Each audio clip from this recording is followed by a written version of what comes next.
Les gens parlent beaucoup d'inégalités dernièrement, au sujet du fait que les 1% les plus riches possèdent beaucoup plus de ressources que tous les autres. Mais l'attention semble surtout se focaliser vers les États-Unis, et il m'apparaît crucial de réinscrire cette tendance inégalitaire dans un contexte un peu plus global. J'ai donc effectué quelques recherches, et voilà ce que j'ai pu trouver de la part de sources réputées fiables telles que l'ONU. Eh bien, il s'avère que, si tout le monde s'accorde à penser que le système américain est effectivement complètement déséquilibré, la situation à l'échelle planétaire est en fait bien pire. Commençons par ce diagramme. Avec une richesse parfaitement bien distribuée entre tous les êtres vivants, chacun divisé en 5 groupes égaux. Regardons à présent de combien dispose chaque groupe en réalité. Choquant, pas vrai ? 80% de la population mondiale n'ont pour ainsi dire quasiment aucune richesse, tant et si bien qu'il est même difficile de les percevoir sur le graphique. Alors que dans le même temps, les 2% les plus riches ont plus de richesses que la moitié du reste du monde. Mais tâchons à présent d'aborder ce graphique d'une façon un peu différente. Prenons pour ce faire la population mondiale dans son intégralité, soit 7 milliards de personnes, et réduisons-les à une échelle représentative de 100 individus. Les voilà, avec les gens les plus pauvres sur la gauche et les plus riches sur la droite. Maintenant voyons comment la richesse mondiale totale, soit environ 223 000 milliards de dollars, est répartie. La grande majorité n'a quasiment rien du tout. Rien pour éduquer leurs enfants, rien pour acheter des médicaments de base. Alors que les 1% les plus riches ont accumulé 43% des richesses de notre planète.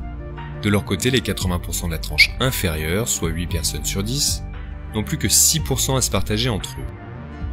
Mais même cette approche peine à démontrer à quel point cette situation est devenue extrême. Les 300 personnes les plus riches sur Terre disposent d'autant de richesses que les 3 milliards les plus pauvres.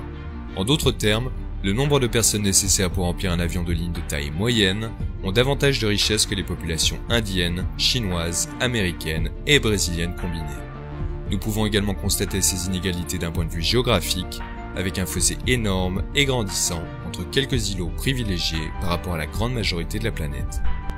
D'un point de vue historique, ces disparités n'ont pas toujours été aussi marquées, loin de là.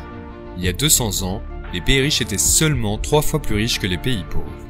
À la fin du colonialisme dans les années 60, ils étaient 35 fois plus riches, et aujourd'hui, ils le sont environ 80 fois plus.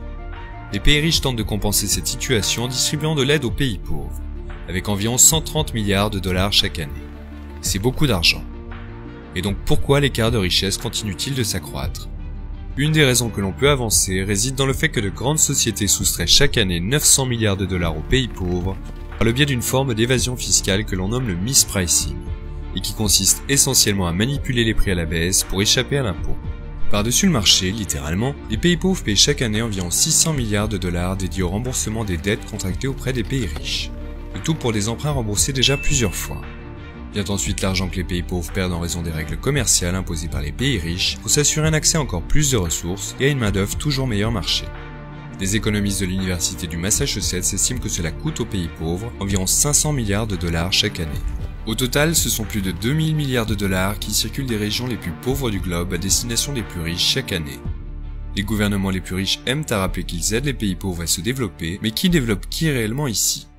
Même avec la meilleure volonté du monde, au vu de ces chiffres accablants, on ne peut s'empêcher de douter du bon fonctionnement de base de l'économie mondiale. Il est difficile de se résoudre au fait que les richesses de notre planète soient de plus en plus concentrées entre les mains d'une poignée d'individus. Il apparaît que la seule réponse raisonnable à une telle situation et notre seul espoir passe fatalement, tôt ou tard, par un changement des règles.